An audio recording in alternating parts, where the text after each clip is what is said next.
Subscribe now and press the bell icon. Never miss an update. Ji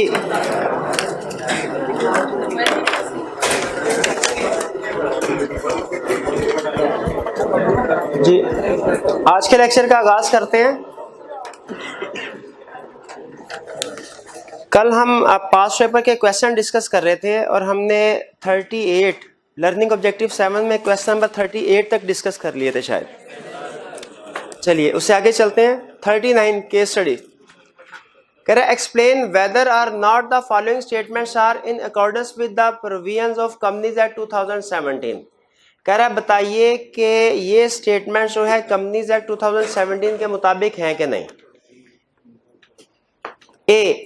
A company may change the number of directors to be elected at least 21 days before the date of general meeting at which the election is to be held।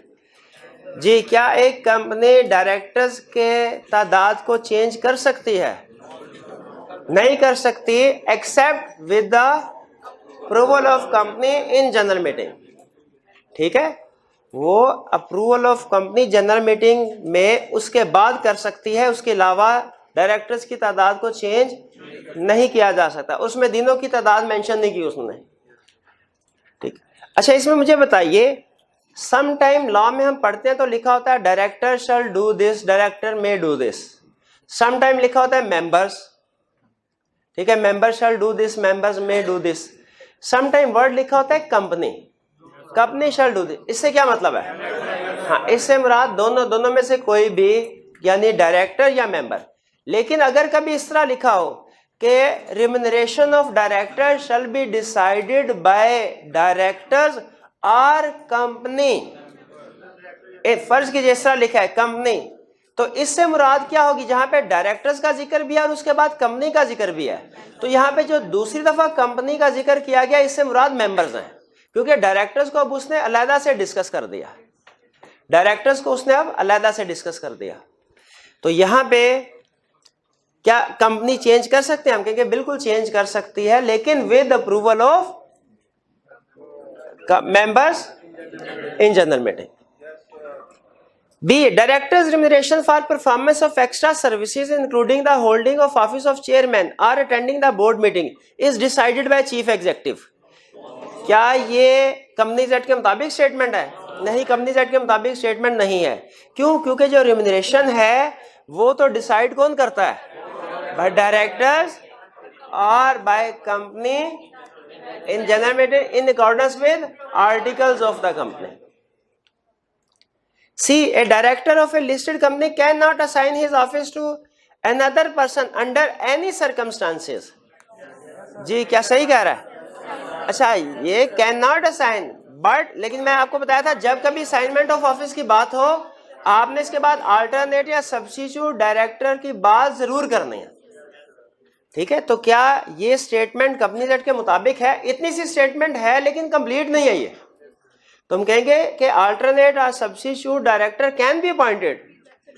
ठीक है, provided कि director 90 days से ज्यादा के लिए मुल्क से बाहर जा रहा हो और डायरेक्टर्स की तरफ से अप्रूवल ले ली गई, और जैसे डायरेक्टर वापस आएगा वो अल्टरनेट या सब्स्टिट्यूट डायरेक्टर जो है वो खत्म हो जाए।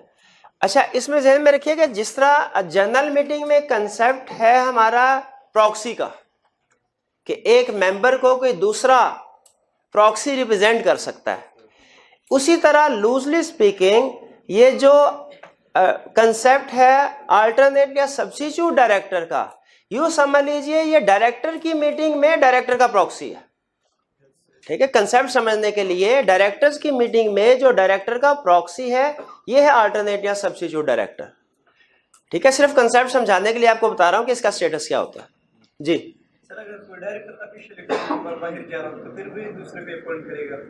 क्या कोई डायरेक्टर ऑफिशियली टूर पे अगर पाकिस्तान से बाहर जा रहा हो क्या फिर भी दूसरे को कर सकता है? यस, फिर भी कर सकता है। कंडीशंस यही होंगी, कंडीशंस यही होंगी। क्वेश्चन 40 जी कह रहे हैं in the light of provisions of the company act 2017 advise the directors of KM limited on the following matters. Faisal one of the director wishes to assign his office to Saeed as Faisal is going abroad for personal work. Assign कर सकता है? बस question complete हो गया। हाँ, alternate या substitute director की भी बात करनी है कि हाँ वो अल्टरनेट या सब्स्टिट्यूट डायरेक्टर अपॉइंट कर, ऑफिस असाइन नहीं कर सकता, लेकिन अल्टरनेट या सब्स्टिट्यूट डायरेक्टर अपॉइंट कर सकता है। सर कंडीशन वही जो हम बार बार डिस्कस कर रहे हैं। बी, वो कंडीशन लिखनी होगी आपने क्वेश्चन में। B, the CEO has refused a personal loan application of Y who is also employed as a technical director on the premise that grant of any loan to director is prohibited under the law। CEO ने कहा जी director को loan नहीं दिया जा सकता क्योंकि किसी भी किस्म का लोन जो है वो मना कर दिया गया। क्या ये अंडरस्टैंडिंग ठीक है? अंडरस्टैंडिंग करेक्ट नहीं है। क्या डायरेक्टर्स को लोन दिया जा सकता है? क्या कंडीशंस हैं? रेजोल्यूशन ऑफ मेंबर्स अप्रूव करें, प्लस लिस्टेड कंपनी के केस में कमीशन की अप्रूवल की भी जरूरत होगी। फाइनेंशियल इंस्टीट्यूशंस में प्रोविजन एप्लीकेबल नहीं है। जी जी,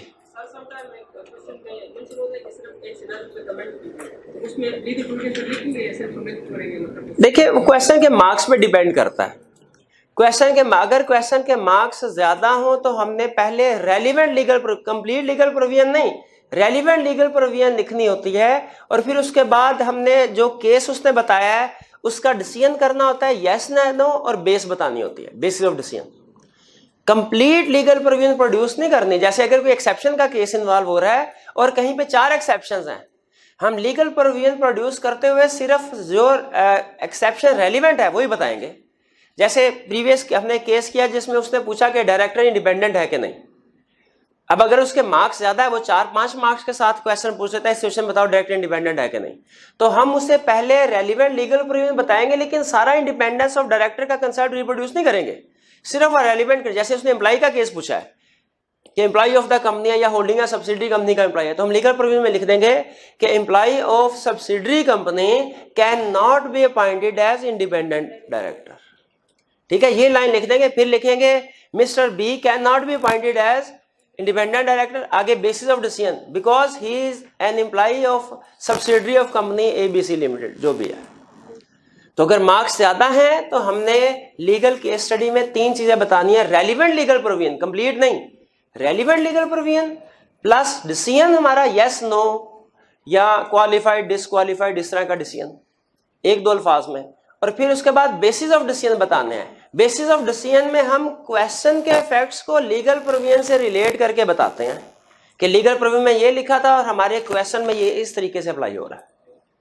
ठीक है, अगर मार्क्स कम है, 2-3 मार्क्स हैं, तो फिर लीगल प्रोविजन प्रोड्यूस करने की जरूरत नहीं, सिर्फ अपना डिसीजन दीजिए और बेसिस ऑफ डिसीजन में क्वेश्चन के फैक्ट्स को डिस्कस कर दीजिए कि कैसे आपने डिसाइड किया। ठीक है, क्लियर हुआ आपको? नेक्स्ट 40 क्लियर हो गया। चलिए लर्निंग ऑब्जेक्टिव 8, इसके क्वेश्चंस की तरफ आते हैं। पास्ट पेपर के क्वेश्चन।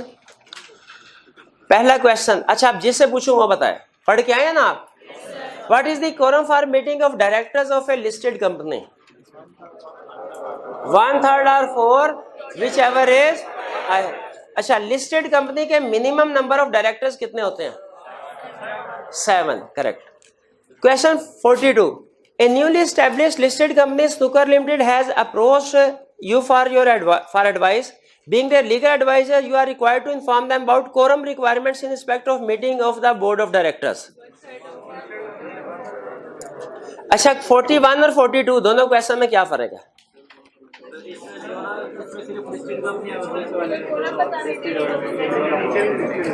नीचे भी क्वेश्चन में लिस्टेड लिखा हुआ है, नीचे भी लिस्टेड कंपनी की बताना है।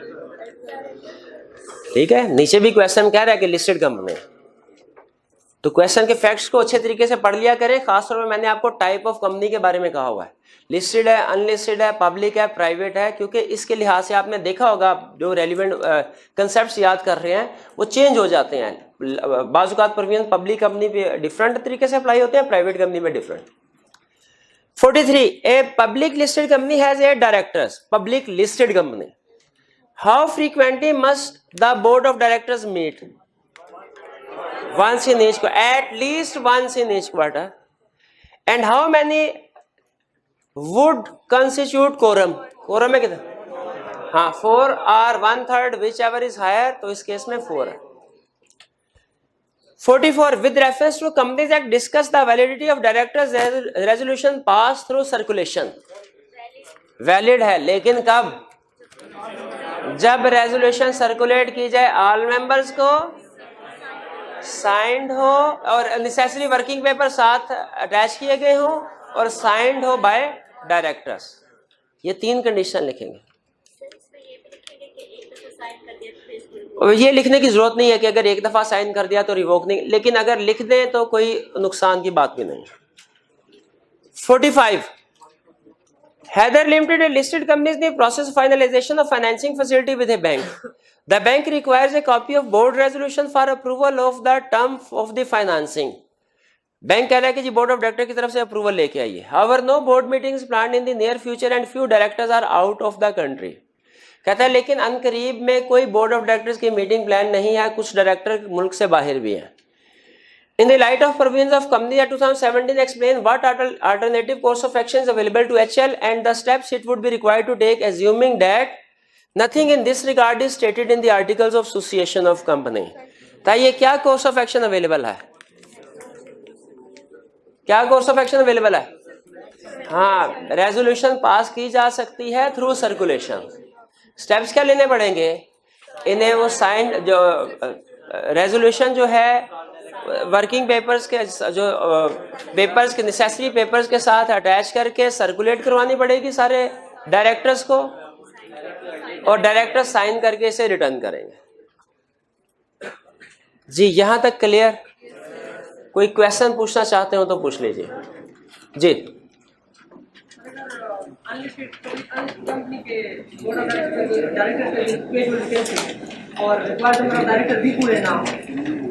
एक मिनट दोबारा पूछिएगा। Unlisted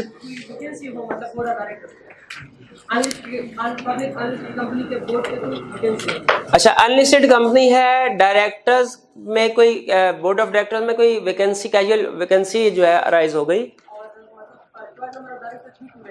required number of directors भी पूरे नहीं है।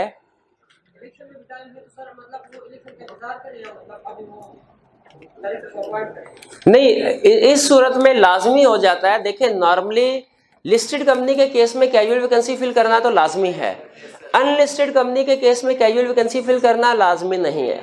लेकिन अगर मिनिमम नंबर ऑफ डायरेक्टर जो लॉ ने प्रेस्क्राइब किया है उससे कम हो जाए तादाद, उस सूरत में लाजमी हो जाता है उन्हें। हाँ जी, उन्हें अब लॉ ने यहाँ पे टाइम पीरियड तो मेंशन किया हुआ है हमें कैजुअल वैकेंसी के केस में, तो उन्हें as soon as possible appoint कर फिल करना चाहिए कैजुअल वैकेंसी। और कोई क्वेश्चन? डायरेक्टर्स को क्या मेंबर रिमूव कर सकते हैं? हाँ जी, यस। नहीं, वो दूसरे डायरेक्टर्स बेसिकली प्रपोज करेंगे, बाकी मेंबर को रिकमेंड करेंगे कि हमें इस डायरेक्टर को रिमूव कर देना चाहिए। जी क्लियर हो गया यहाँ तक क्वेश्चन? कोई प्रीवियस लेक्चर में से क्वेश्चन पूछना चाहते हो तो पूछ लीजिए। क्वेश्चंस हमारे डिस्कस हो गए जो लर्निंग ऑब्जेक्टिव हमने कल पढ़े थे। कोई क्वेश्चन नहीं है? जी एब इनिशियो का मतलब होता है फ्रॉम स्टार्ट। वाइड, ये नॉर्मल टर्म यूज होती है वाइड के साथ। वाइड एब इनिशियो का मतलब होता है स्टार्ट से ही वाइड, यानी इसका मतलब है कि वो अपॉइंटमेंट 0 हो जाएगी, अपॉइंटमेंट 0 हो जाएगी।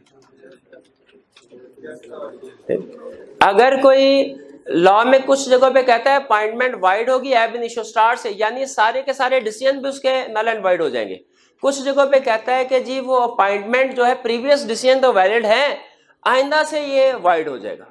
जैसे अगर बाद में पता चले कि डायरेक्टर के स्टेटस में कोई डिस्क्वालिफिकेशन है तो वो अपॉइंटमेंट वाइड एब इनिशियो नहीं होती। ठीक है, प्रीवियस डिसीजन कहते हैं वैलिड है, कहते हैं हाँ आइंदा से अब ये अपने डायरेक्टर्स की पावर एक्सरसाइज नहीं करेगा। चलिए आज के कंसेप्ट्स की तरफ चलें, स्टार्ट करें आज का लेक्चर।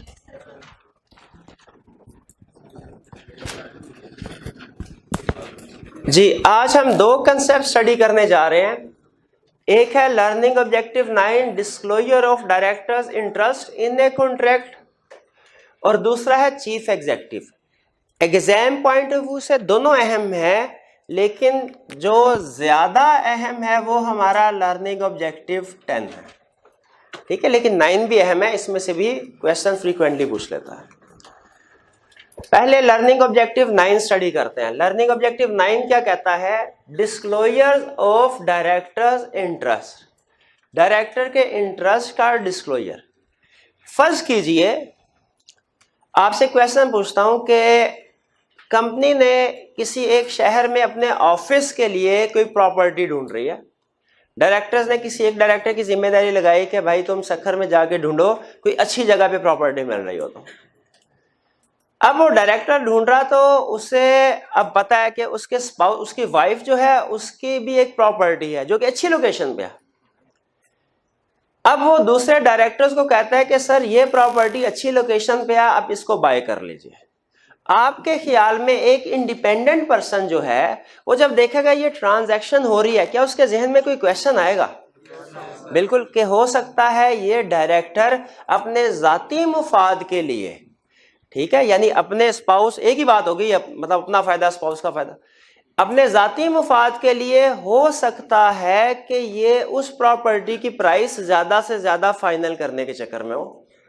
हालांकि अब देखिए वो डायरेक्टर एक कंफ्लिक्टिंग पोजीशन में आ गया।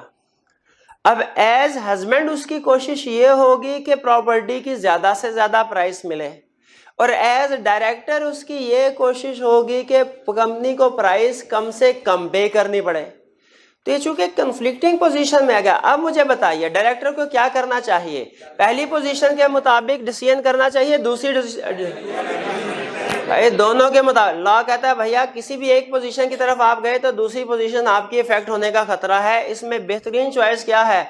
आप इस सिचुएशन से ही निकल आए, ठीक है, आप दोनों में से किसी का भी साथ ना दें। आप कहें नहीं, बाकी डायरेक्टर्स को डिस्क्लोज कर दें कि सर मैं इस कॉन्ट्रैक्ट में इंटरेस्टेड हूं, मेरा इस कॉन्ट्रैक्ट में इंटरेस्ट है, यानी डायरेक्टली या इनडायरेक्टली मैं इस कॉन्ट्रैक्ट में एक बेनिफिशियरी पार्टी हूं। तो अब इसमें ये बता दे, और ये बताने के बाद फिर अलहदा हो जाए। अब बाकी के डायरेक्टर्स जो भी इस कॉन्ट्रैक्ट के बारे में डिसीजन करना चाहते हैं वो खुद से कर लें। ये बेहतरीन सिचुएशन है जिसमें वो दोनों पार्टीज के इस कंफ्लिक्टिंग सिचुएशन को डील कर सकता है। इसको लॉ ये कहता है डिस्क्लोजर ऑफ डायरेक्टर्स इंटरेस्ट, या disclosure of interest of director in a contract. Concept क्या है? बेसिक कंसेप्ट ये है कि अगर किसी भी डायरेक्टर का किसी ऐसी ट्रांजैक्शन में, ऐसे प्रपोज कॉन्ट्रैक्ट में इंटरेस्ट हो जो कि कंपनी और दूसरी पार्टी के साथ होने जा रहा है, तो उस डायरेक्टर को उस डीलिंग का हिस्सा नहीं होना चाहिए। फिर सुन लीजिए बेसिक प्रोविजन क्या है डिस्क्लोजर ऑफ डायरेक्टर्स इंटरेस्ट में, कि अगर कोई कॉन्ट्रैक्ट का प्रपोजल कंपनी वैल्यूएट कर रही है और उस कॉन्ट्रैक्ट में जो दूसरी पार्टी है वो कोई डायरेक्टर या उसका रिलेटिव है, तो फिर इस कॉन्ट्रैक्ट के जब डिसीजन मेकिंग हो रही होगी इसे अप्रूव किया जाना चाहिए या नहीं किया जाना चाहिए, या किन टर्म्स एंड कंडीशन पे अप्रूव किया जाना चाहिए, इस सारी डिस्कशन में इंटरेस्टेड डायरेक्टर को पार्टिसिपेट नहीं करना चाहिए, उसे अलहदा हो जाना चाहिए। ये बेसिक। अब लॉ इसके बारे में क्या बताता है? दो बड़े कंसेप्ट डिस्कस करता है।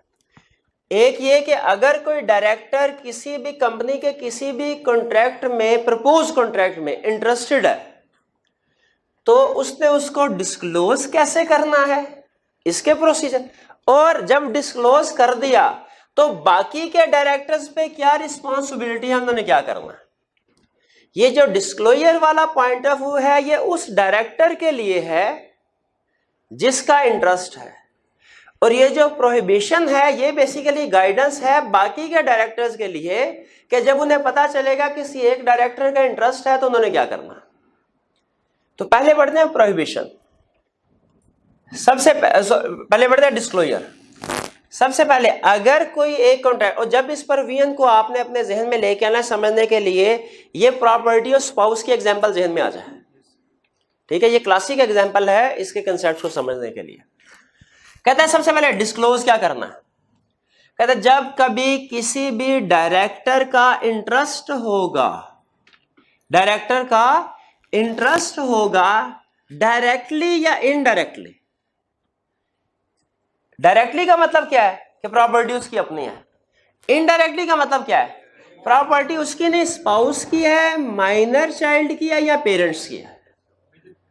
ठीक है, मेजर को कवर नहीं किया उनकी मर्जी से, मेजर को कवर नहीं। आपको पता है लॉ में हम लॉजिक नहीं ढूंढते, लॉ में हमने ये, वैसे तो किसी भी सब्जेक्ट में एज स्टूडेंट हमें ये पता होना चाहिए कि क्या रिक्वायरमेंट है, क्यों ये रिक्वायरमेंट है, इस तरफ जानने की जरूरत नहीं होती स्टूडेंट को। जब आप प्रोफेशनल लाइफ में जाएंगे फिर आप रीजनिंग की तरफ जाते हैं। खास तौर पे लॉ में याद रखें, हमारे लिए ये सीखना ज्यादा अहम है कि क्या करना है, क्यों ऐसे करना है, लॉ ने ऐसे क्यों लिखा, इसको हम डिस्कस नहीं करते। तो लॉ ने क्या कहा, अगर कोई डायरेक्टर इंटरेस्टेड है किसी प्रपोज कॉन्ट्रैक्ट में, डायरेक्टली या इनडायरेक्ट, डायरेक्टली और इनडायरेक्टली में फर्क समझ आ गया। डायरेक्टर इंटरेस्टेड है किसी प्रपोज कॉन्ट्रैक्ट में, उसका इंटरेस्ट है डायरेक्टली या इनडायरेक्टली इन ए प्रपोज कॉन्ट्रैक्ट, तो उस वक्त फिर डिस्क्लोज करेगा। क्या? बाकी डायरेक्टर को कहेगा सर इस ये जो प्रपोजल आप डिस्कस करने जा रहे हैं इसमें मेरा भी इंटरेस्ट शामिल है, यानी डायरेक्टली या इनडायरेक्टली मैं भी एक बेनिफिशियरी पार्टी हूं इस कॉन्ट्रैक्ट में। इसलिए असूली तौर पे आप अब इसके बारे में डिसीजन कीजिए, मैं इसके प्रपोजल की डिस्कशन में इन्वॉल्व नहीं होऊंगा।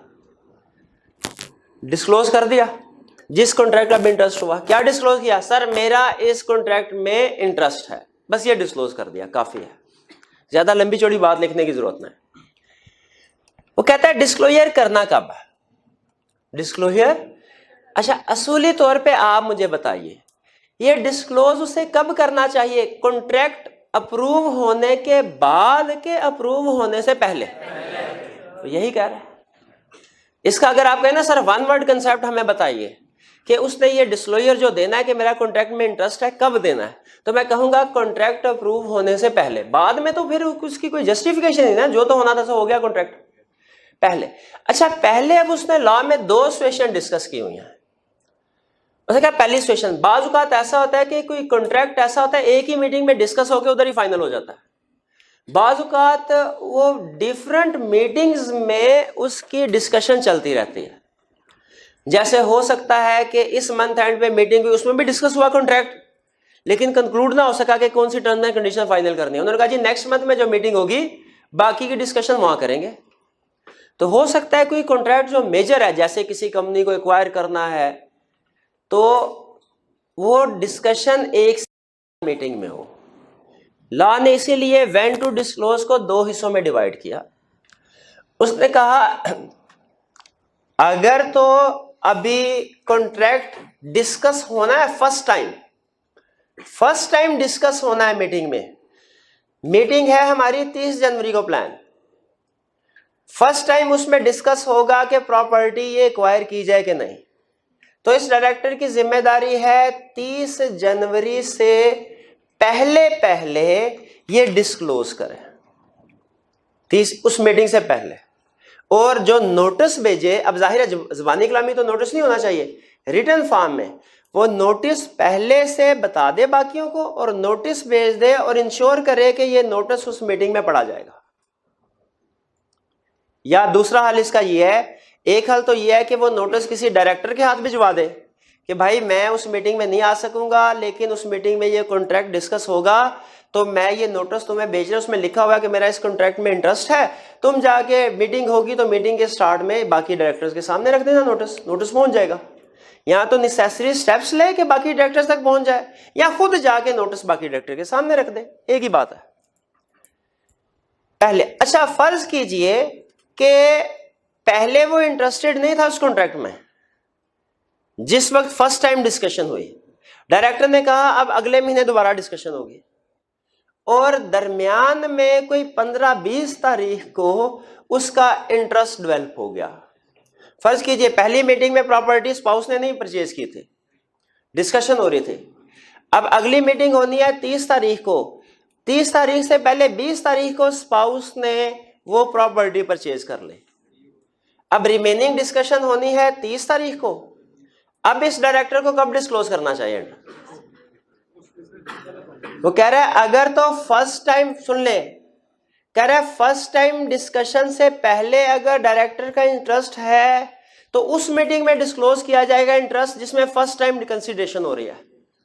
और अगर फर्स्ट टाइम डिस्कशन के बाद इंटरेस्ट क्रिएट हुआ तो इंटरेस्ट क्रिएट होने के बाद वेरी नेक्स्ट जो मीटिंग होगी उसमें ये डिस्क्लोज करेगा।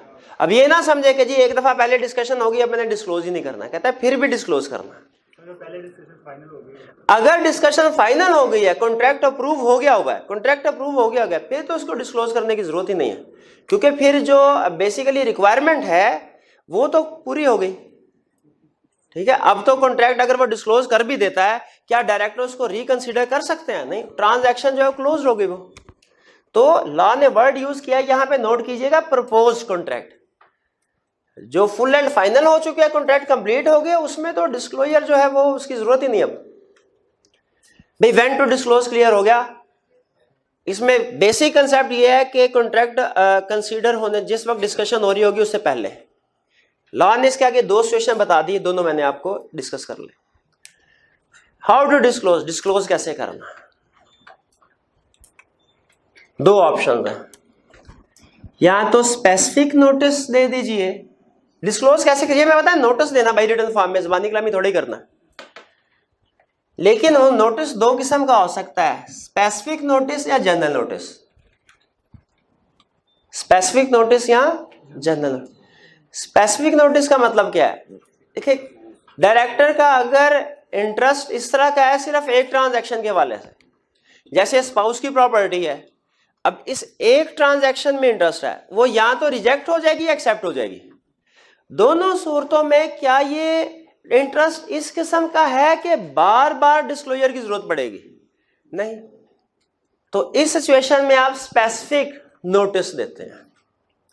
लेकिन अगर इंटरेस्ट इस नेचर का हो कि ट्रांजैक्शन बार बार हो रही है, जैसे फर्ज कीजिए कि इस डायरेक्टर की एक कोई और कंपनी है, इस डायरेक्टर की एक और कंपनी है, और हमारी वाली कंपनी जिसका एनालिसिस कर रहे हैं उस डायरेक्टर की कंपनी से चीजें खरीदती है, परचेज करते। अब रूटीन में परचेज करते हैं, महीने में 3-4 ऑर्डर जो है वो इशू कर दिए जाते हैं।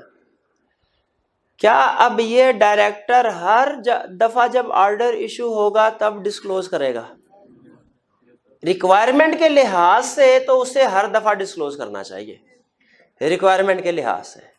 यहां पे लॉ ने कहा बिल्कुल आप डिस्क्लोज करेंगे, लेकिन आप हर ट्रांजैक्शन का स्पेसिफिक डिस्क्लोजर देने की बजाय एक जनरल नोटिस क्यों नहीं दे देते कि आप एक नोटिस लिखे, मेरा एबीसी कंपनी में ये इंटरेस्ट है, इस कंपनी के साथ जो भी ट्रांजैक्शन की जाए मुझे उस कॉन्ट्रैक्ट में इंटरेस्टेड समझा जाए।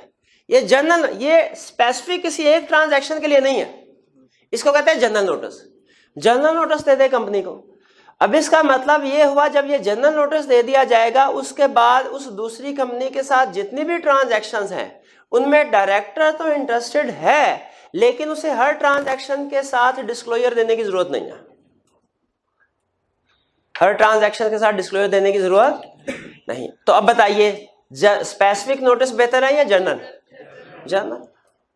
लेकिन जनरल नोटिस नॉर्मली तब दिया जाता है जब ट्रांजैक्शन रिपीट हो रही हो, तो वन ऑफ किस्म की ट्रांजैक्शन है जो सिर्फ एक दफा ही होकर खत्म हो जाए, उसमें स्पेसिफिक नोटिस दिया जाता है। चलिए, अच्छा, जनरल नोटिस की लेकिन एक वैलिडिटी होती है। वैलिडिटी क्या है कि जो कंपनी का फाइनेंशियल ईयर है उसके एंड तक, यानी अगर कंपनी का फाइनेंशियल ईयर 30 जून है तो नोटिस दिया हमने 1 जुलाई को, तो क्या कब तक एप्लीकेबल है? अगली 30 जून तक, क्योंकि कंपनी का ईयर एंड 30 जून है। अगर नोटिस दिया 1 अप्रैल को, फिर भी 30 फाइनेंशियल ईयर तक है, 1 ईयर वैलिडिटी पीरियड नहीं रखा। वैलिडिटी पीरियड कब तक उन्होंने रखा? ठीक है, फाइनेंशियल ईयर के एंड तक, फाइनेंशियल ईयर के एंड तक।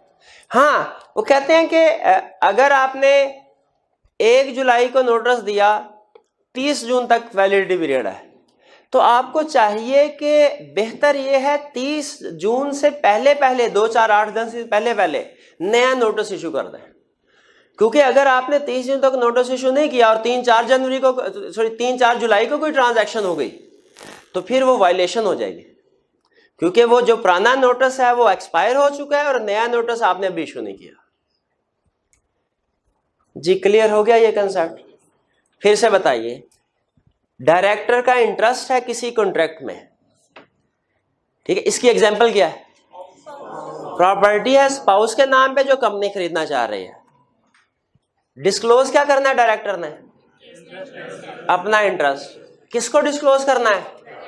डायरेक्टर्स को, दूसरे डायरेक्टर्स को। अच्छा, डिस्क्लोज कब करना है? जिस मीटिंग में वो कॉन्ट्रैक्ट कंसीडर होगा, डिस्कस होगा, उससे पहले, ठीक है। और अगर वो डिस्कशन डिफरेंट मीटिंग्स में हो रही है, 3-4 मीटिंग्स में, तो जब इंटरेस्ट क्रिएट हुआ उसके बाद वेरी नेक्स्ट मीटिंग जो होगी तब डिस्क्लोज कर देगा। डिस्क्लोज कैसे किया जा सकता है? स्पेसिफिक नोटिस भी, जनरल नोटिस भी। जनरल नोटिस की वर्डिंग क्लियर होगी आपको कैसी होती है? अच्छा, जनरल नोटिस का वैलिडिटी पीरियड कितना है? Financial year. फिर कहता है अब नोटिस दे दिया, बाकी डायरेक्टर ने क्या करना है? बाकी डायरेक्टर की जिम्मेदारी है कि इस डायरेक्टर को साइड वे कर दिया जाए, ये कोरम का हिस्सा नहीं समझा जाएगा, ये कोरम का हिस्सा, ये डिस्कशन में पार्टिसिपेट नहीं करेगा, ये वोट भी अपना कास्ट नहीं करेगा। फिर से बताइए क्या पाबंदियां लगाई उन्होंने? कोरम के लिए काउंट नहीं होगा, डिस्कशन में पार्टिसिपेट नहीं करेगा, वोट भी कास्ट नहीं करेगा, यानी अपना वोट नहीं देगा कि इस कॉन्ट्रैक्ट को अप्रूव होना चाहिए कि नहीं। मुझे सिर्फ एक कंसेप्ट बताइए, ये तीनों रिस्ट्रिक्शन जो हमने पढ़ी हैं ये पूरी की पूरी मीटिंग के लिए होंगी या सिर्फ उस मैटर के लिए जिसमें इंटरेस्ट, उस मैटर के लिए? लेकिन अगर कंपनी लिस्टेड है तो वो कह रहा है लिस्टेड कंपनी के डायरेक्टर के लिए रिस्ट्रिक्शन थोड़ी बताइए रिलैक्स होगी या ज्यादा सीवियर होगी? ज्यादा सीवियर। उसमें कहा भाई लिस्टेड कंपनी के केस में डायरेक्टर मीटिंग में ही नहीं आएगा, वो कहता है मीटिंग में, वो कहता है ये सारी चीजें छोड़े, मीटिंग में ना आए, ये सारी ऑटोमेटिकली इंश्योर हो जाएगी, चाहे उस मीटिंग में दूसरे मैटर्स भी डिस्कस होने हैं, लेकिन लिस्टेड कंपनी के केस में वो डायरेक्टर्स मीटिंग में ही नहीं आएगा। क्लियर हो गया? कहता है लेकिन ये वाली प्रोहिबिशन रिस्ट्रिक्शंस अप्लाई नहीं करती प्राइवेट कंपनी पे, कॉन्ट्रैक्ट ऑफ इंडेमनिटी पे। प्राइवेट कंपनी तो हमें समझ आ गया, प्राइवेट कंपनी के साथ लिखता है ऐसी प्राइवेट कंपनी जो किसी पब्लिक कंपनी की सब्सिडी वगैरह भी नहीं होनी चाहिए, सब्सिडी होल्डिंग भी नहीं होनी चाहिए प्राइवेट कंपनी पे भी। और प्राइवेट कंपनी समझ आ गया, कॉन्ट्रैक्ट ऑफ इंडेमनिटी नहीं समझ आया होगा। कॉन्ट्रैक्ट ऑफ इंडेमनिटी क्या होता है? कॉन्ट्रैक्ट ऑफ इंडेमनिटी होता है कि अगर आपको किसी दूसरे की वजह से नुकसान पहुंचे तो उस दूसरे को हमारा नुकसान भरना चाहिए, इंडेमनीफाई करना चाहिए उसे। कॉन्ट्रैक्ट ऑफ इंडेमनिटी का मतलब क्या होता है? अगर हमें किसी दूसरे की वजह से नुकसान पहुंचे तो उसे हमारा नुकसान भरना चाहिए। मर्केंटाइल लॉ में एक छोटी सी एग्जांपल वो मेरे ज़हन में आ गई। एक बंदे, आपके एक दोस्त ने आपको ब्रीफकेस दिया, उसने कहा भाई संभाल के रखना, मैं शाम को आके तुमसे ले लूंगा। आपने कहा अच्छा कोई मसला नहीं, ब्रीफकेस आपने अपने पास रख दिया। अब थोड़ी देर गुजरी थी, गर्मी ज्यादा थी, उसमें कुछ ऐसा मटेरियल था एक्सप्लोसिव किस्म का, गर्मी ज्यादा थी, धमाका हुआ, ब्रीफकेस फट गया, साथ ही आपको कुछ चोट भी लग गई। अब क्या आपके उस दोस्त को आपका ये नुकसान, आपकी मरहम पट्टी के पैसे देने चाहिए कि नहीं? क्यों देने चाहिए? इसको कहना चाहिए दोस्त है, हाँ उसने धमाका कर दिया, आपको उड़ाने में कोई कसर नहीं छोड़ी और आप उसे सिर्फ पैसे नहीं ले रहे। हाँ उसे, इसको कहते हैं अगर वो हमारा नुकसान भरे, इसे कहते हैं इंडेमनीफाई करना। अब सुनिए ये इस कंटेक्स्ट में एग्जांपल कैसे फिट बैठती है। कॉन्ट्रैक्ट ऑफ इंडेमनिटी, वो बताइए एक कंपनी है, फर्ज कीजिए लिस्टेड कंपनी या कोई भी दूसरी कंपनी, बैंक के पास लोन लेने के लिए गए। बैंक ने कहा सर देखें हम लोन दे, कंपनी को लोन देने के लिए तैयार है, बदले में आप क्या रखवाएंगे हमारे पास? उन्होंने कहा सिक्योरिटीज है, कंपनी के एसेट्स है। उन्होंने कहा ठीक है चार्ज क्रिएट कर देंगे, चैप्टर में पढ़ा था 23 था चैप्टर, चार्ज क्रिएट कर देंगे, मॉर्गेज, बिल्कुल ठीक है। लेकिन देखें सर प्रॉपर्टी तो फिर भी आपके पास रहेगी, तो मैं तो साइड पे बैठा, मैं हर रोज आके थोड़ी देखूंगा प्रॉपर्टी मौजूद है कि नहीं। क्या पता आप दरमियान में किसी के साथ मिल मिला के प्रॉपर्टी सेल कर दें, तो मुझे तो फिर भी एक खतरा सा लगा रहेगा। आप ऐसा कीजिए, एक पर्सनल गारंटी दीजिए, पर्सनल गारंटी दीजिए। वैसे भी अगर कंपनी ने डिफॉल्ट किया तो उस प्रॉपर्टी को सेल करने में बड़ा टाइम लग जाता है। आप एक पर्सनल गारंटी दे। उनका वो क्या, ओके, ये कि अगर कंपनी लोन वापस नहीं करेगी तो आप पर्सनली जाती तौर पे खुद हमारा लोन वापस करेंगे। ये अब देखे, लग रही शर्त थोड़ी गलत है बैंक, लेकिन बैंक अपने आप को सिक्योर कर रहा है। डायरेक्टर को पैसों की जरूरत, उन्होंने कहा बिल्कुल ठीक है, हम पर्सनल गारंटी देते हैं कि कंपनी ने अगर लोन वापस नहीं किया हम पैसे दे देंगे। बैंक ने लोन दे दिया, बाद में कंपनी डिफॉल्ट कर गई, लोन वापस नहीं कर सकी, बैंक किससे लोन लेगा? डायरेक्टर्स ने पैसे दे दिए। क्या अब कंपनी को इंडेमनीफाई करना चाहिए? डायरेक्टर्स को इंडेमनीफाई करना। उन्होंने कहा ठीक है जी, अगली बोर्ड मीटिंग बुलाते हैं, उसमें हिसाब किताब लगाते हैं कि किस डायरेक्टर ने कितने पैसे दिए हैं और उसको किस तरीके से पेमेंट करनी चाहिए, इंस्टॉलमेंट्स में करनी चाहिए एक ही दफा सारी। अब जैसे ही वो सारे डायरेक्टर्स इकट्ठे हुए, जिन डायरेक्टर्स, 2-3 डायरेक्टर्स ने लोन की पेमेंट की थी, वो जब बोलने लगे कि सर हमें सारे पैसे इकट्ठे चाहिए, तो बाकी के डायरेक्टर कहने लगे नहीं भाई ठहर जाओ, आप तो इस मीटिंग में इस मैटर में पार्टिसिपेट ही नहीं कर सकते डिस्कशन में, और किसी किस्म का वोट भी कास्ट नहीं कर सकते, कोरम के लिए काउंट भी नहीं किया जाएगा, थोड़ी देर के लिए आप इस मीटिंग से निकल जाए। अब बताइए क्या इस मैटर में आप क्या कहते हैं, क्या जस्टिफाइड है कि उन्हें मीटिंग से निकाल दिया जाए? नहीं जस्टिफाइड। इसीलिए उन्होंने एक्सेप्शन दी, तो एक प्राइवेट कंपनी की, कॉन्ट्रैक्ट ऑफ इंडेमनिटी की। यानी एक्सेप्शन का मतलब क्या, इन दो केसेस में डायरेक्टर्स का इंटरेस्ट हो तो स्टिल वो मीटिंग अटेंड भी कर सकते हैं, उसमें पार्टिसिपेट भी कर सकते हैं, कोरम के लिए भी काउंट किया जाएगा, वोट भी कर सकते हैं। एक्सेप्शन का मतलब ये, जिन पे रूल अप्लाई नहीं होगा। क्लियर हो गया? Disclosure of directors interest. अब बताइए क्वेश्चंस की तरफ चले पहले के दूसरे टॉपिक पर। Chief executive. अच्छा, चीफ एग्जेक्टिव आपने ध्यान से समझना है। प्रोविजन सिंपल है, सिंपल आसान तरीन है, लेकिन केस स्टडी में टेस्ट करता है इसको। प्रोविजन आसान है, मुश्किल नहीं है।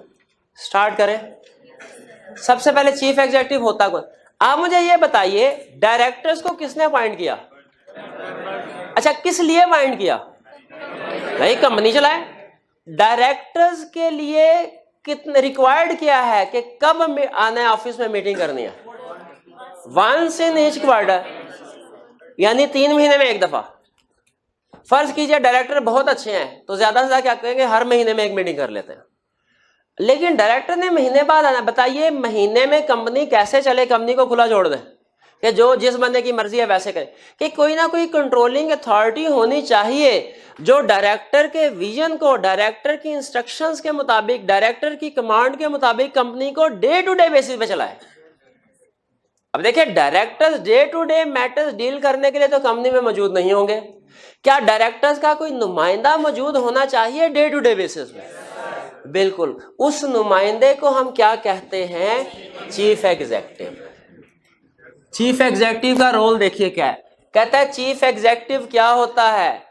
कंसेप्चुअली ये वो पर्सन होता है जो डायरेक्टर्स के बिहाफ पे कंपनी में डे टू डे मैटर्स की मॉनिटरिंग कर रहा होता है, कंपनी को चला रहा होता है डेली बेसिस पे, उसे कहते हैं चीफ एग्जेक्टिव।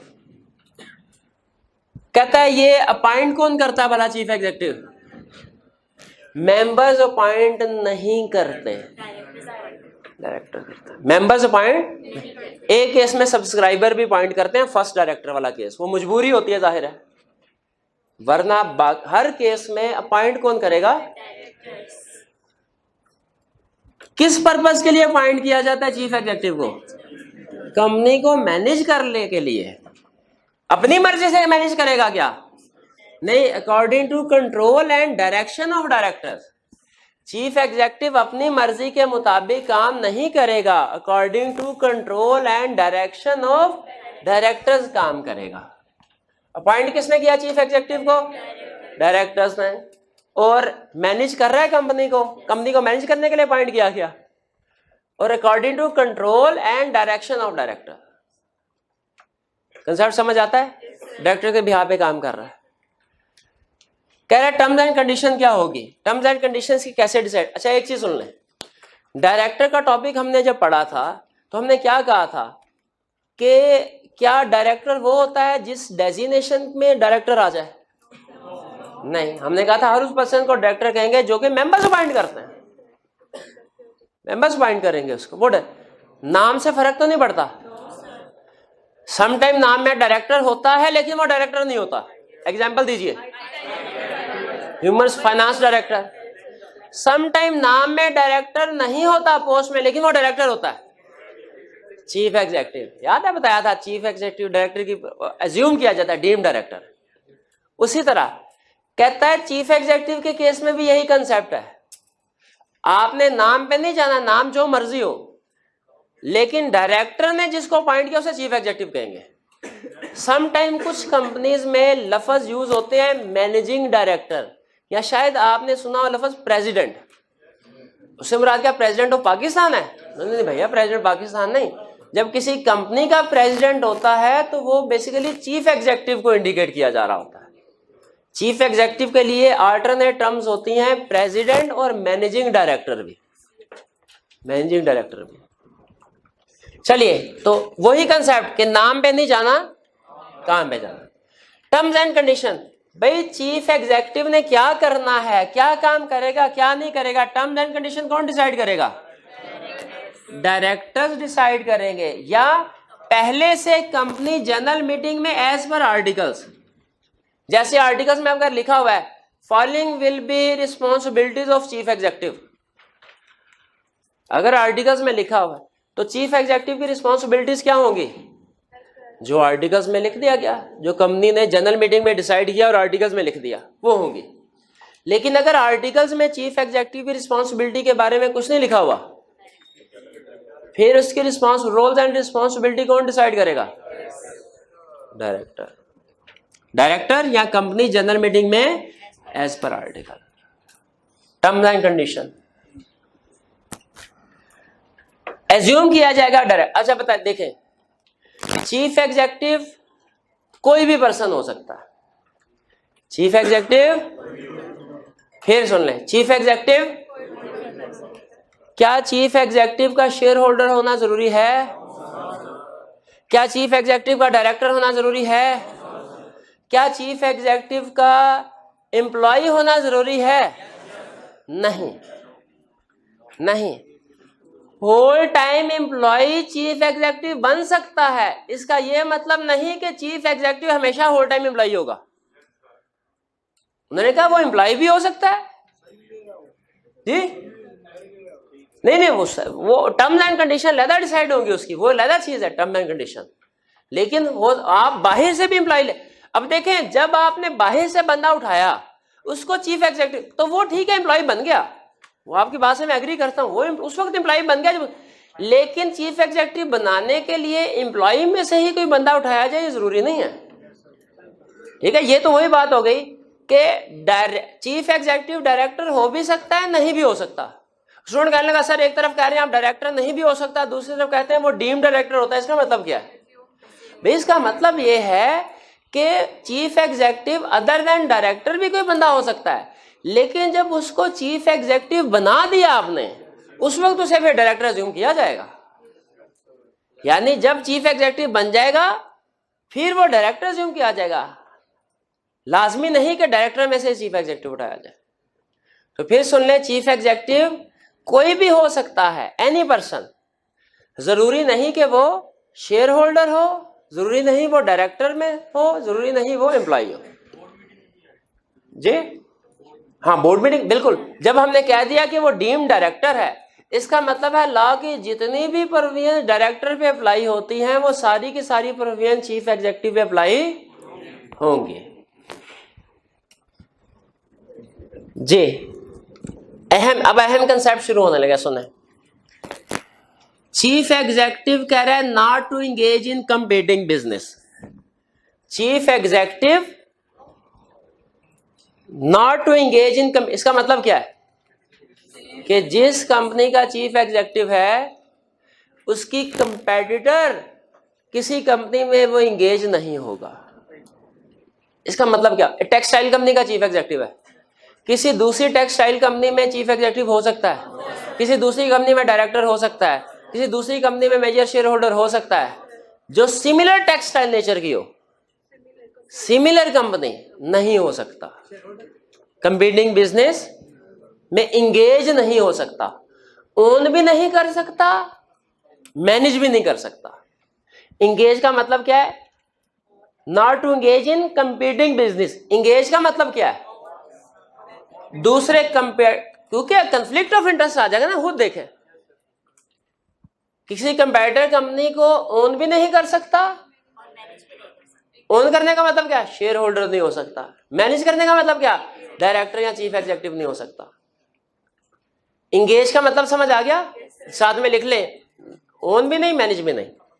आगे कंपीटिंग बिजनेस का मतलब क्या है, सिमिलर इंडस्ट्री, सिमिलर नेचर का बिजनेस हो, टेक्सटाइल है तो टेक्सटाइल वाला, ऑटो सेक्टर है तो ऑटो सेक्टर का होगा, एयरलाइन है तो एयरलाइन का होगा। कहता है ये प्रोविजन है पब्लिक कंपनी के सीईओ के लिए और उसकी स्पाउस और माइनर चाइल्ड पे भी अप्लाई होगी, यानी स्पाउस और माइनर चाइल्ड भी कंपीटिंग बिजनेस में नहीं होने चाहिए। बताइए कंपीटिंग बिजनेस वाली बात समझ आई कि नहीं? CEO can not B engage in compete. Engage का मतलब क्या है, ओन भी नहीं करना, मैनेज भी नहीं करना। कंपीटिंग बिजनेस का मतलब क्या है, सिमिलर बिजनेस। और सीईओ, ये प्रोविजन किस पे अप्लाई होगी, सीईओ पब्लिक कंपनी पे, स्पाउस पे भी, माइनर चाइल्ड। ये प्रोविजन समझ आती है। आगे चलते हैं। ये खास तौर पे केस स्टडी में टेस्ट कर सकता है, इसको खास तौर पे आपने याद करना है। फिर कह रहा अपॉइंटमेंट कौन करेगा, पे डिपेंड करता है, फर्स्ट है सब्सिक्वेंट है कि फर्स्ट डायरेक्टर को कौन अपॉइंट करता था, कितने पीरियड के लिए, फर्स्ट। सब्सिक्वेंट डायरेक्टर को कौन अपॉइंट करता था, मेंबर। कब है, 3 साल के लिए। कैजुअल वैकेंसी कौन फिल करता था, और उसमें 2 प्रोविजन थी, लिस्टेड के लिए अलग, अनलिस्टेड के लिए अलग। याद है ना, लिस्टेड कंपनी के केस में जरूरी होता था, अनलिस्टेड के केस में मिनिमम नंबर पूरे हो रहे हैं तो फिर जरूरी नहीं है। देखिए रिफ्रेश हो रहा है आपका कंसेप्ट, लेकिन एक चीज का फर्क है, वो फर्क मैं नहीं बताऊंगा, आपने खुद ढूंढना है। अपॉइंटमेंट चीफ एग्जीक्यूटिव की फर्स्ट कौन करेगा, सब्सक्राइबर करेंगे। कहां तक पीरियड होगा, फर्स्ट एजीएम तक। सब्सिक्वेंट चीफ एग्जीक्यूटिव की अपॉइंटमेंट कौन करेगा, क्या एजीएम में करेंगे? एजीएम में तो डायरेक्टर कह रहे हैं भाई हम खुद अपॉइंट हो रहे हैं, अभी हम खुद पहले हम अपना तो फैसला करवा लें, हमने डायरेक्टर बनना है कि नहीं, उसके बाद 2, 4, 8, 10, 12, 14 दिन में फैसला करेंगे कि चीफ एग्जीक्यूटिव कौन होना चाहिए। क्योंकि देखिए चीफ एग्जीक्यूटिव मेंबर ने अपॉइंट नहीं करना, मेंबर ने करना होता है एजीएम में कर लेते। मेंबर करते हैं अपॉइंट डायरेक्टर्स को, डायरेक्टर्स अपॉइंट करते हैं आगे चीफ एग्जीक्यूटिव को, तो उन्हें कुछ थोड़ा 10, 12, 14 दिन चाहिए डिसाइड करने के लिए। तो लाने का विद इन 14 डेज आप इलेक्शन के विद इन 14, इलेक्शन के 14 डेज के अंदर चीफ एग्जीक्यूटिव अपॉइंट करना है। चीफ एग्जीक्यूटिव के लिए इलेक्शन नहीं होता, चीफ एग्जीक्यूटिव को वो अपॉइंट करते हैं डायरेक्टर। कितना टेन्योर क्या होगा इस चीफ एग्जीक्यूटिव, क्या फर्क नजर आया आपको, शॉर्ट। इसका मतलब ये हुआ कि नॉर्मली डायरेक्टर्स का पीरियड 3 साल ही है, सो शॉर्टर नहीं किया जा सकता। सो है वो लिमिटेड बाय गारंटी वाला कंपनी केस है। उसके अलावा अगर कोई पब्लिक कंपनी है, लिस्टेड कंपनी है, वो जब डायरेक्टर अपॉइंट करेंगे हमेशा कितने पीरियड के लिए करेंगे, लेकिन चीफ एग्जीक्यूटिव को 3 साल या शॉर्टर पीरियड के लिए भी अपॉइंट किया जा, डायरेक्टर को शॉर्टर पीरियड के लिए अपॉइंट नहीं किया जा सकता, चीफ एग्जीक्यूटिव को शॉर्टर पीरियड के लिए अपॉइंट। कैजुअल वैकेंसी कौन फिल करेगा, कब, with in 14 days, simple provision. और टेन्योर क्या होगा जो कैजुअल वैकेंसी में चीफ एग्जीक्यूटिव है,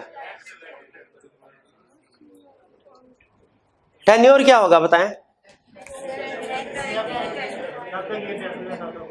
अच्छा इसको आसान अल्फाज में वो ये भी कह सकता था कि भाई जिस चीफ एग्जीक्यूटिव की जगह पे अपॉइंट हुआ है उसका जितना टेन्योर है वही टेन्योर। बात वही कर रहा है, घुमा के कह रहा है कि जब अगले डायरेक्टर्स के इलेक्शन होंगे तो अगला डायरेक्टर्स जब चीफ एग्जीक्यूटिव को अपॉइंट करेंगे जिस दिन, उस दिन तक चीफ एग्जीक्यूटिव। तो भाई जो चीफ एग्जीक्यूटिव मरा है जिसकी जगह पे ये कैजुअल वैकेंसी, उसका भी तो टेन्योर यही था। हाँ ये मे बी ये भी उसका कम भी हो सकता है, उसका शॉर्टर पीरियड है तो फिर वो रिमेनिंग पीरियड के लिए होगा। भाई ये बात समझ आ गया, इसमें मुश्किल तो कोई नहीं है। देखिए कोई नया कंसेप्ट नहीं है, इसीलिए मैंने आपको ये पढ़ा दिया ये थोड़ा। हाँ अगर आप समझते हैं कि मजीद डिस्कशन की जरूरत है तो मैं कर देता हूँ, क्योंकि फर्स्ट हमें पता है कौन होता है चीफ एग्जीक्यूटिव, सब्सिक्वेंट का पता है क्या जो क्राइटेरिया। किसी को चीफ एग्जीक्यूटिव अपॉइंट करना है, क्या क्राइटेरिया? क्राइटेरिया आपको पता है हमेशा दो हिस्सों में जाता है, एलिजिबिलिटी और इनएलिजिबिलिटी। दोनों में फर्क पता है हमें? एलिजिबिलिटी का क्या मतलब होता है? होना जरूरी। इनएलिजिबिलिटी का, डायरेक्टर का एलिजिबिलिटी क्राइटेरिया था, इनएलिजिबिलिटी भी था। वो कहता है यहां पे चीफ एग्जीक्यूटिव बनने के लिए कोई एलिजिबिलिटी क्राइटेरिया नहीं है, कोई भी पर्सन बन सकता है, उसका शेयर होल्डर होना, डायरेक्टर होना, एम्प्लॉय होना जरूरी। चीफ एग्जीक्यूटिव कोई भी बन सकता है, उसका शेयर होल्डर होना, एम्प्लॉय होना जरूरी नहीं। लेकिन कहता है इनएलिजिबिलिटी क्राइटेरिया वही अप्लाई होगा डायरेक्टर्स के केस में। एलिजिबिलिटी क्राइटेरिया में रिलैक्सेशन है, कहता है कोई भी हो सकता है, इनएलिजिबिलिटी में रिलैक्सेशन नहीं। यानी जो इनएलिजिबिलिटी क्राइटेरिया डायरेक्टर का था वही चीफ एग्जीक्यूटिव। डायरेक्टर का क्या क्राइटेरिया था? मुझे सिर्फ 2-3 बातें बता दें। इनएलिजिबिलिटी क्राइटेरिया माइनर नहीं हो सकता, पर्सन ऑफ अनसाउंड माइंड नहीं हो सकता, नेशनल टैक्स, और डिफॉल्टर वाली बात भी थी। डिफॉल्टर कोर्ट ने, फाइनेंशियल इंस्टीट्यूशन का डिफॉल्टर नहीं हो सकता, ब्रोकर नहीं हो सकता। डिफॉल्टर और ब्रोकर वाली जो वो लिस्टेड कंपनी के लिए, पर ठीक है समझ आ गया। एलिजिबिलिटी, इनएलिजिबिलिटी, 2-3 मिनट सिर्फ हो, 2 मिनट। रिटायरिंग चीफ एग्जीक्यूटिव के क्या राइट्स हैं? कहता है पहला राइट एलिजिबल फॉर रीअपॉइंटमेंट। इसका क्या मतलब है? चीफ एग्जीक्यूटिव रिटायर हो गया, दोबारा रीअपॉइंट जब तक, अगर उसका टेन्योर खत्म हो जाता है, फर्ज कीजिए उसे शॉर्टर पीरियड के लिए अपॉइंट किया गया, लेकिन उसका पीरियड खत्म हो गया, अगला चीफ एग्जीक्यूटिव डायरेक्टर ने भी अपॉइंट नहीं किया, तो क्या ये जब तक नया चीफ एग्जीक्यूटिव नहीं आता तब तक सर्विसेज कंटिन्यू कर सकता है? ये इसका राइट है, कंटिन्यू कर सकता है। कहता है लेकिन 2 सूरतों में इसको इमीडिएटली ऑफिस से निकाल देना, चाहे नया चीफ एग्जीक्यूटिव अपॉइंट नहीं भी हुआ। पहला केस, अगर खास तौर पे इसे टर्मिनेट किया गया हो, चीफ एग्जीक्यूटिव जो है वो कोई फ्रॉड कर रहा था कंपनी के साथ, डायरेक्टर्स ने कहा इसको रिमूव कर दो फौरन, जल्द से जल्द। उसने कहा ठीक है रिमूव कर दिया तुम लोगों ने, लेकिन मेरा राइट है, लीगल राइट है, क्या? जब तक नया चीफ एग्जीक्यूटिव अपॉइंट नहीं करोगे मैं तो अपनी सर्विसेज कंटिन्यू करूंगा, और उसमें तुम्हें 8-10 दिन लग जाएगी, 8-10 दिन में मजीद तबाही फेर के जाऊंगा। क्या इजाजत होनी चाहिए इसे? इसलिए ने कहा अगर उसे टर्मिनेट कर दिया जाए तो फिर पहली फुर्सत में निकल जाएगा ये, फिर इसका ये राइट नहीं रहेगा। और अगर उसको टर्मिनेट तो नहीं किया गया, उसका पीरियड पूरा हो गया, लेकिन वो नया चीफ एग्जीक्यूटिव अपॉइंट करने के रास्ते में रोड़े अटका रहा है, वो कहता है फिर नया बाद में अपॉइंट करना, पहले इसको तो निकालो। क्योंकि जब तक ये बात ऐसे होता है ना, कोई भी बंदा चीफ एग्जीक्यूटिव बनना चाह रहा है, ये ऐसे उसके कान भरता है कि वो बंदा तौबा कर लेता है इस कंपनी का चीफ एग्जीक्यूटिव नहीं बनना। हाँ कंपनी में साया है, वो कहता है रात को जो भी चीज एक्टिव होता है ना वो हवा में उड़ता रहता है। तो फिर राइट्स क्लियर हो गए? 2 राइट हैं, पहला क्या? रीअपॉइंट हो सकता है, और दूसरा सर्विसेज कंटिन्यू करेगा सिवाय 2 सिचुएशन के।